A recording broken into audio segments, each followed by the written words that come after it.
အဘိဓမ္မာစာပေလေ့လာခြင်းပထမအဆင့်စိတ်ပိုင်း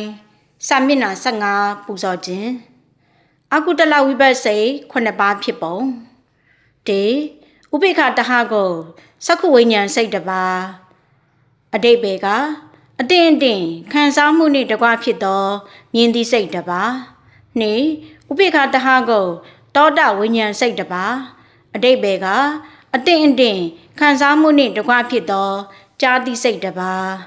၃ဥပိ္ပခတဟကိုဂါနဝိညာဉ်စိတ်တစ်ပါးအဓိပ္ပာယ်ကအတင်းအတင်းခံစားမှုနှင့်တကွဖြစ်သောနာမ်သည့်စိတ်တစ်ပါး၄ဥပိ္ပခတဟကိုဇိဝဝိညာဉ်စိတ်တစ်ပါးအဓိပ္ပာယ်ကအတင်းအတင်းခံစားမှုနှင့်တကွဖြစ်သောစားသည့်စိတ်တစ်ပါး၅ဒုက္ခတဟကိုကာယဝိညာဉ်စိတ်တစ်ပါးအဓိပ္ပာယ်ကကိုယ်စင်းရဲခြင်းနှင့်တကွဖြစ်သောထိသည့်စိတ်တစ်ပါး၆ဥပိ္ပခတဟကိုတံပဋိဆိုင်စိတ်တစ်ပါးအဓိပ္ပာယ်ကအတင်းအတင်းခံစားမှုနှင့်တကွဖြစ်သောပင်စာယုံကိုလက်ခံတတ်သောစိတ်တစ်ပါးတနည်းအာယုံကိုလက်ခံသောစိတ်တစ်ပါးခုနှစ်ဥပိ္ပခတဟကိုတန်တိရဏစိတ်တစ်ပါးအဓိပ္ပာယ်ကအတင်းအတင်းခံစားမှုနှင့်တကွဖြစ်သောအာယုံကိုကောင်းစွာစုံစမ်းတတ်သောစိတ်တစ်ပါးပေါင်းအကုတလဝိပဿနာ9ပါးဒီအကုတလဝိပဿနာ9ပါးကိုအတူကျုပ်အနေနဲ့မှတ်မယ်ဆိုရင်စတ်တော်ဂါစီကာတန်တီစက်ကစက္ခုဝိညာဉ်တောကတောတဝိညာဉ်ဂါကဂါနဝိညာဉ်စီက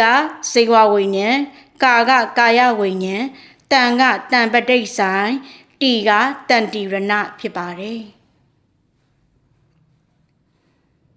အဟေကုတလဝိပဿနာ10ပါးဖြစ်ပုံ၁ဥပိ္ပခတဟကိုစက္ခုဝိညာဉ်စိတ်တစ်ပါးအဓိပ္ပာယ်ကအတင်းအတင်းခံစားမှုနှင့်တကွဖြစ်သောမြင်သည့်စိတ်တစ်ပါး၂ဥပိ္ပခတဟကိုတောတဝိညာဉ်စိတ်တစ်ပါးအဓိပ္ပာယ်ကအတင်းအတင်းခံစားမှုနှင့်တကွဖြစ်သောကြားသည့်စိတ်တစ်ပါး၃ဥပိ္ပခတဟကိုဂါနဝိညာဉ်စိတ်တစ်ပါးအဓိပ္ပာယ်ကအတင်းအတင်းခံစားမှုနှင့်တကွဖြစ်သောနာမ်သည့်စိတ်တစ်ပါး၄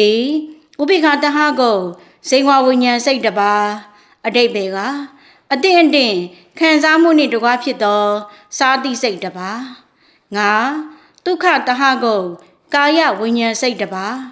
ကိုချမ်းသာခြင်းနှင့်တကွဖြစ်သောထိသည့်စိတ်တစ်ပါး၆